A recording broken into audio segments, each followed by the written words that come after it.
오늘 우리가 은혜 받을 말씀은 열왕기하 9장 27절로 37절 말씀입니다.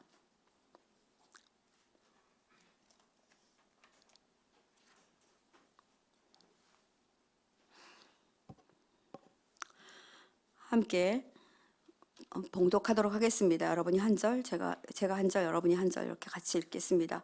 마지막 37절은 저희가 함께 봉독합니다. 유다의 왕 아하시아가 이를 보고 정원의 정작길로 도망하니 예후가 그 뒤를 쫓아가며 이르되 그도 병거 가운데서 죽이라 하매 이브라임 가까운 구르비탈에서 친히 그가 무기토까지 도망하여 거기서 죽은지라. 그의 신복들이 그를 병거에 싣고 예루살렘에 이르러 다윗성에서 그들의 조상들과 함께 그의 묘실에 장사하니라. 아합의 아들 요람의 제11년에 아하시아가 유다 왕이 되었었더라. 예후가 이스라엘에 오니 이세벨이 듣고 눈을 그리고 머리를 꾸미고 창에서 바라보다가 예후가 문에 들어오며 이르되 주인을 죽인 너 시므리여 평안하냐 하니 예후가 얼굴을 들어 창을 향하고 이르되 내 편이 될 자가 누구냐 하니 두어 내시가 예후를 내다보는지라. 이르되 그를 내려 던지라 하니 내려 던짐에 그의 피가 담과 말에게 튀더라. 예후가 그의 시체를 밟으니라. 예후가 들어가서 먹고 마시고 이르되 이 저주받은 여자를 찾아 장사하라. 그는 왕의 딸이니라 하매 가서 장사하려 한즉 그 두골과 발과 그의 손 외에는 찾지 못한지라. 돌아와서 전하니 예후가 이르되 이는 여호와께서 그 종 디셉 사람 엘리야를 통하여 말씀하신 바라. 이르시기를 이스라엘 토지에서 개들이 이세벨의 살을 먹을지라. 37절 함께 다 같이 읽겠습니다. 그 시체가 이스라엘 토지에서 걸음같이 밭에 있으리니 이것이 이세벨이라고 가리켜 말하지 못하게 되리라 하셨느니라 하였더라. 아멘. 하나님의 말씀입니다. 여러분, 오늘 본문은 유다 왕 아하시아와 왕비 이세벨의 최후를 기록하고 있습니다.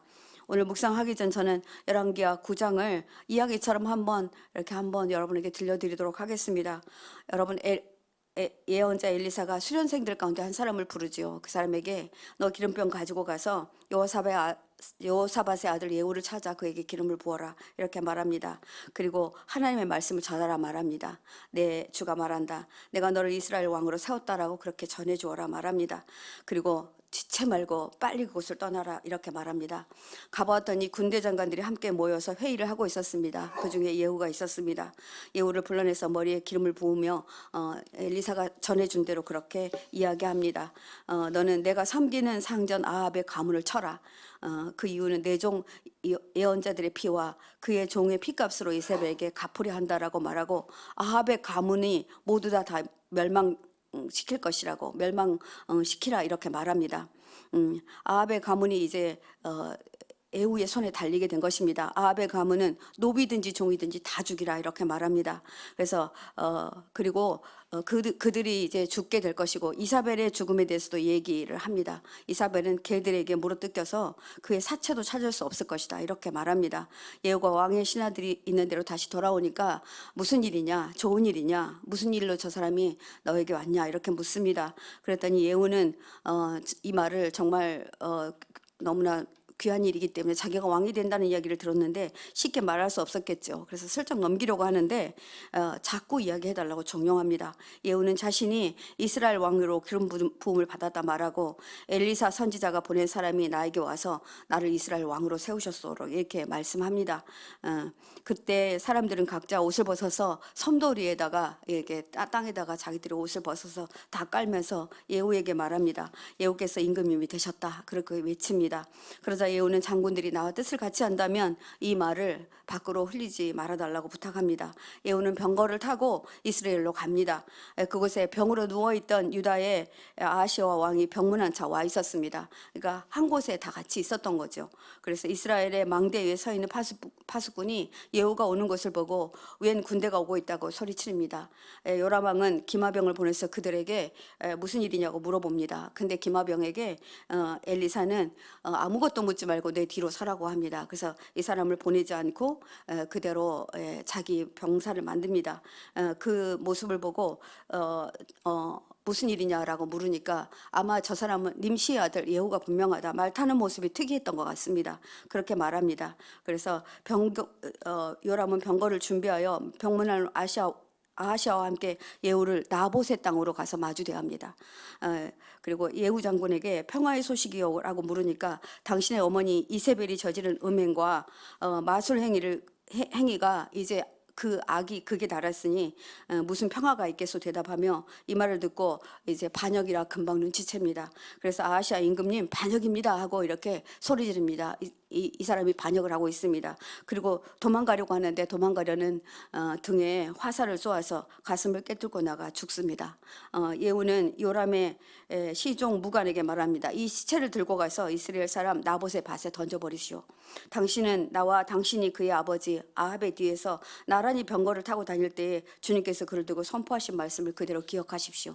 아마 이 사람이 이 시종 무관이 함께 예후와 있었던 사람인 듯합니다. 주님께서 아합에게 이제 내가 나봇과 그의 아들들이 함께 흘린 피를 분명히 보았다라고 바로 이 밭에서 내가 너에게 그대로 갚겠다 하셨던 말을 나 주의 말이다 이렇게 했던 말을 기억하고 거기다 던지라 그렇게 말합니다. 그 죽음을 들고 가서 그의 말씀대로 그대로 던져버립니다. 하나님의 말씀을 간직한 자에게는 반드시 그 때가 옵니다. 예후는 과거 무고한 피가 흘려진 나봇의 밭에서 요람을 죽임으로 하나님이 심판하셨다는 증명을 한 셈입니다. 그러니까 정말 그 포도밭에 누명을 씌워서 그 밭을 빼앗아요. 그때 하나님이 기억합니다. 하나님의 심판연이 그때도 있었습니다. 하나님은 무고한 자들이 억울하게 흘린 피 절대로 잊지 아니하고 억울함을 풀어주신다는 약속이 이루어집니다. 여러분, 하나님은 우리의 원한을 모르고 계시다고 생각하십니까? 여러분, 신원하다라는 말 아십니까? 우리나라에도 신원 그룹이 있어요. 신원 그룹, 신원 에베네셀이라는 그 그룹이 있는데 이 말은요, 가슴에 맺힌 원한을 풀어준다 이런 뜻입니다. 내가 창피를 당했던 것 모두 다 씻어준다 이런 말을 하고 있습니다. 누명을 썼거나 억울함을 당했을 때 우리는 어떻게 반응하냐면 그 자리에서 그걸 갚으려고 합니다. 그리고 이제 그 독을 품고 이게 이제 복수를 합니다. 근데 하나님은 그렇게 하지 말고 하나님의 손에 맡기라 말합니다. 이때가 이제 여러분 여호람의 부모 아합과 이세벨은 과거의 탐욕을 주체하지 못하고 선량한 백성 나봇의 포도밭을 강탈하기 위해서 나봇에게 누명을 씌워서 죽게 만들었던 것입니다. 요람이 쳐들어오는 예후를 맞으러 나간 장소가 이 나봇의 포도밭이었다는 것이 큰 의미가 있습니다. 예후는 아합에 대한 엘리야 예언을 잊지 않고 있었던 것입니다. 예후는 그러니까 말씀을 간직하고 있었습니다. 여러분, 억울하고 힘들 때 우리가 하나님의 말씀을 간직할 필요가 있습니다. 이 말씀은 언젠가는 우리에게 말씀의 결실로 나타나기 때문입니다. 예후가 하나님에 대한 믿음이 있는 사람에게 아합의 집을 진멸하기 위해서 예후는 선택을 받습니다. 우리가 어떤 일에 선택을 받을 때가 있습니다. 이 일에 내가 어떻게 하여서 선택받지? 근데 보면은 언제나 그 사람에게 그리할 만한 이유가 있다 이렇게 보여집니다. 그 사람이 어떤 삶을 살았는지 어떤 때에 그것에 결실이 되는 때가 있습니다. 만일 예후가 믿음이 없었다면 하나님께서 아합의 집을 진멸하기 위해서 선지자 엘리야를 통해 기름 부으라고 명령하지도 않았을 것입니다. 이것을 엘리사는 스승의 유지를 받들어서 그대로 진행하고 있는 것입니다. 아합이 엘리야 선지자에게 거짓 선지자들 모두 죽인 일을 낱낱이 이세벨에게 말해줍니다. 이세벨이 자기도 엘리야를 죽이겠다 말하고 너를 죽이지 못하면 나는 신들에게 다 천벌을 받겠다 말하며 여러분들이 잘 알고 있는 엘리야가 숨지 어디에 숨냐면 로덴나무 아래에 숨습니다. 하나님께 죽기로 간청하며 기도할 때 천사가 그를 먹이죠. 그래서 거기서 살아나서 그가 40주야를 그렇게 천사들의 도움을 받고 하나님의 산 호렙에 도착해서 그 목숨을 부지합니다. 그때 주님께서 그렇게 말씀하셨습니다. 엘리야야, 너는 여기에서 무엇을 하고 있느냐 묻습니다. 이스라엘 자손은 주님과 맺은 언약을 버리고 주님의 제단을 헐었습니다. 주님의 예언자들을 칼로 쳐서 죽였습니다. 이제 나만 홀로 남았는데 이세벨은 내 목숨까지도 죽이려고 합니다. 주님은 그때 말합니다. 나 주가 크고 강한 바람으로 산을 쪼개고 바위를 부술 것이다. 너는 나가서 산 위에 서 있으라 이렇게 명합니다. 그 불이 난 뒤에 부드럽고 조용한 소리가 들려서 너는 여기서 무엇을 하고 있느냐? 나는 이제까지 주 만군의 하나님을 열정적으로 섬겼습니다. 그러나 이스라엘 자손은 주님과 맺은 언약을 버렸고 주님의 제단을 헐었고 나는 이제 홀로 남아있다는 자기의 처지를 말하게 될 때 너는 광야길로 가서 다마스커스로 가라. 거기에 이르거든 하사엘이라는 사람에게 기름을 붓고 시리아의 왕으로 세워라. 그리고 님시 아들 예후에게 기름을 부어서 이스라엘 왕으로 세워라. 이렇게 말했습니다. 이 예언이 지금 여기에 와서 이루어지고 있는 것입니다. 새 왕 예후의 옥립은 반역이 아니라 어쩌면 필연적인 일이었습니다. 하나님이 직접 행하신 일입니다. 그래서 이 하나님이 행하신 일임을 알리기 위해서 오늘 우리가 읽은 본문 성경은 거기에다가 권위를 둡니다. 그동안에 하나님의 사람이라고 했던 엘리사에게 선지자라는 말과 함께 선지자 엘리사라고 말하는 것을 여러분들이 그 전에 읽었던 것하고 달리 여기서 발견하게 될 것입니다. 엘리사 선지자는 하나님의 뜻대로 예후를 이스라엘의 왕으로 모십니다. 하나님은 악한 왕 아합과 간교하고 교활한 이세벨에 대한 하나님의 심판을 하나씩 예후를 통하여서 거행합니다. 여러분, 이 시대에도 이런 일들은 비일비재하게 일어납니다. 노동자의 품삯을 주지 않는 사용자들, 기업이나 장사를 해서 많은 돈을 가져가면서 자기 밑에서 일하는 사람들에게 임금을 말도 안 되게 쳐주는 사람들, 이 사람들 하나님이 보고만 계시지 않습니다. 연약한 형편의 사람들을 향한 억압과 착취를 하나님이 그냥 두고 보신다고 생각하십니까? 여러분들 직장에서 어려움 많이 당하실 것입니다. 빽이 없고 힘이 없는 사람들은 속수무책으로 당하고만 있도록 하나님은 그냥 버려두지 않는다는 것입니다. 한번 약속한 언약은 반드시 기억하고 계시기에 우리는 누구에게 부탁해야 된다고요? 하나님께 부탁을 해야 합니다. 그래서 악인이 영원할 것 같으나 그 악을 하나도 빠뜨리지 않고 모두 기억하고 계시는 분이 계시다는 것을 잊지 말고, 여러분, 우리가 하나님의 말씀 붙들고 하나님의 말씀을 간직한 자라가 되어서 예후처럼 하나님의 때가 되었을 때 여러분이 쓰임 받으시기를 간절히 부탁드립니다.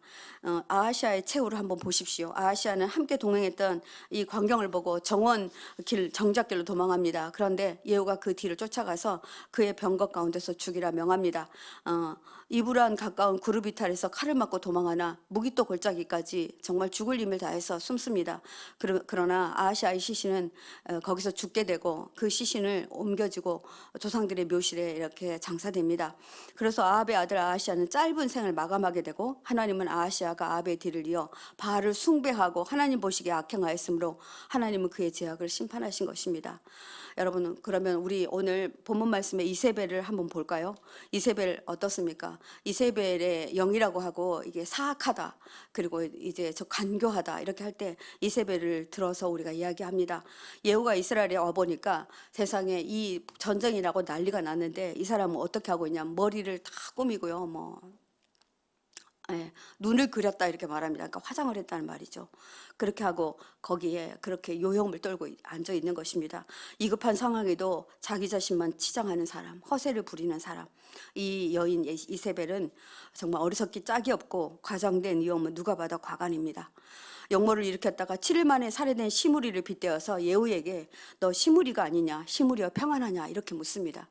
근데 그 말은 시므리처럼 너는 이제 역모를 꾀했으니 금방 죽게 될 것이다 이렇게 말한 것입니다.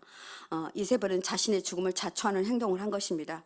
그때 예후는 바로 응징합니다. 예후는 너희 중에 내 편이 될 자 누구냐 이렇게 묻습니다. 옆에 다 시종들이 있었겠죠.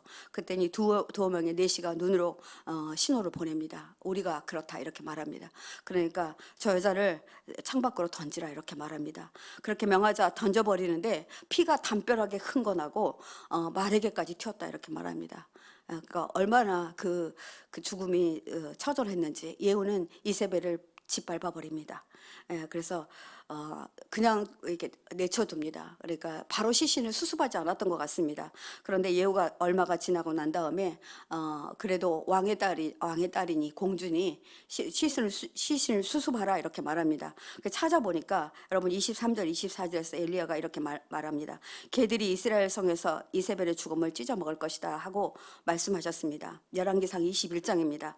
그러니까 열왕기상에서 엘리야에게 말했던 그대로 지금 이때 와서 그대로 이루어지는 것입니다. 아합 가문에 속한 사람은 성 안에서 죽으면 개들이 물어뜯을 것이고 성 밖에서 죽으면 하늘의 새들이 쪼아먹을 것이다라고 그렇게 예언했었습니다. 근데 그대로 되어버린 것입니다. 그래서 엘리사가 이세벨의 시신을 찾으니까 어떻게 된 일인지 이 머리 두개골하고 손 조금하고 발 조금하고만 남아 몸통은 어디 간 데 없이 사라져 버렸습니다. 개들이 다 물어뜯고 다 먹어버린 것입니다. 이 말은 정말 끔찍한 저주입니다. 이들에게 죽음은 여러분 우리나라도 그렇죠. 임종을 평안히 하는 것이 우리에게 아주 굉장히 귀중합니다. 이들에게도 마찬가지였습니다. 임종이 평안히 맞이하고 조상들의 무덤에 묻히는 것이 그들에게는 행복한 죽음의 방식이었습니다.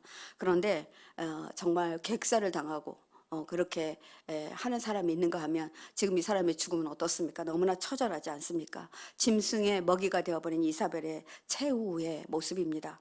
여러분 우리나라에도 이런 예가 있었습니다. 여러분 객사한다 그런 말이 있죠. 객사하면 그 사람의 죽음을 집 안에서 치르지 않았습니다. 밖에서 장례를 치렀습니다.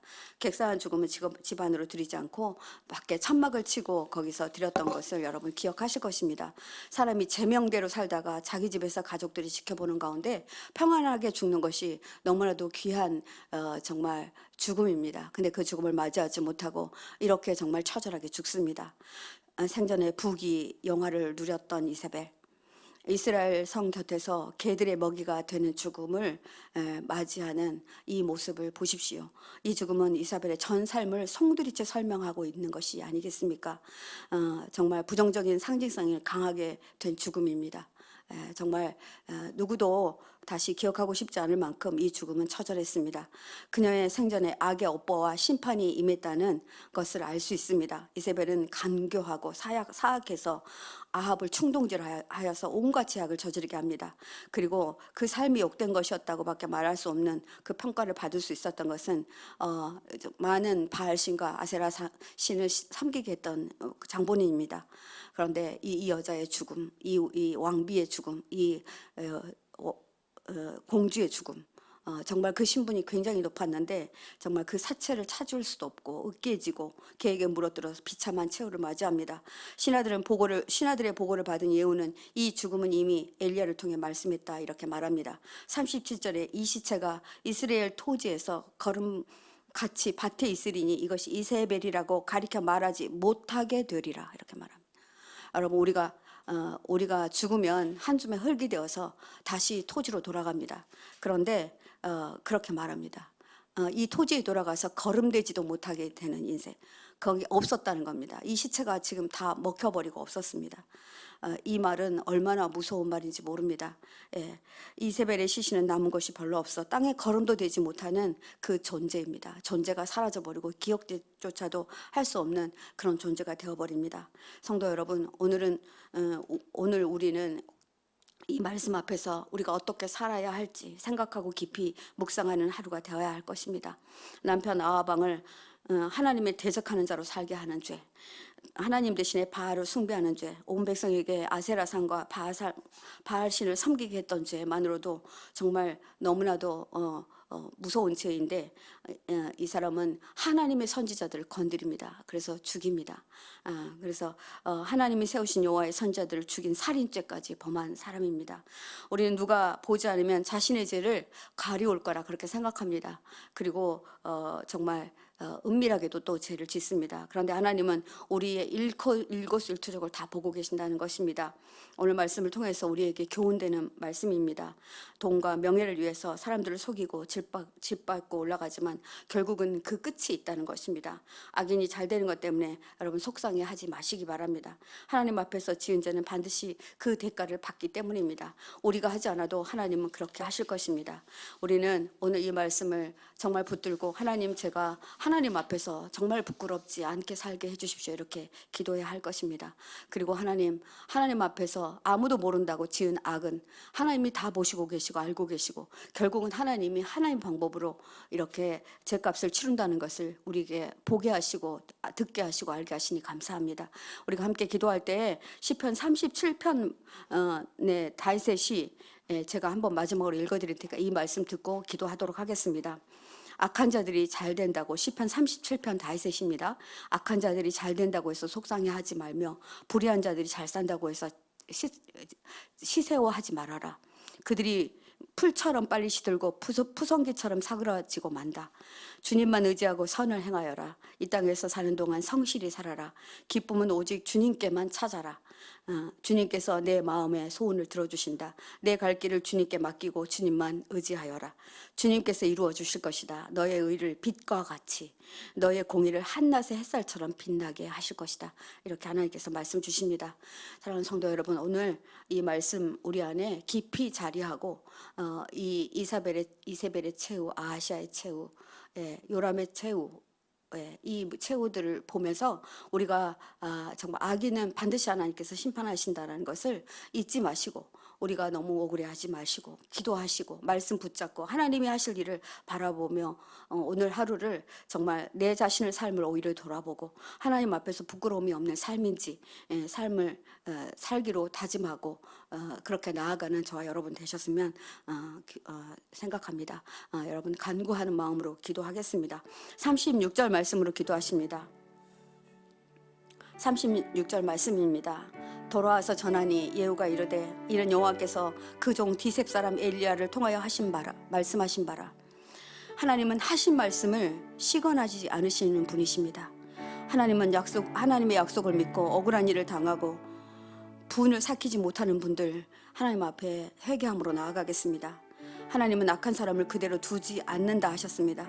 그리고 우리 억울함을 풀어주시겠다 약속하셨습니다. 악을 악으로 갚지 말고 하나님의 선에 올려드리는 귀한 시간 되었으면 좋겠습니다. 그래서 하나님이 하실 일을 바라보며 하나님의 말씀을 간직하고 그렇게 나아가도록 하겠습니다. 주님 이름 한번 크게 부르고 기도하겠습니다. 주여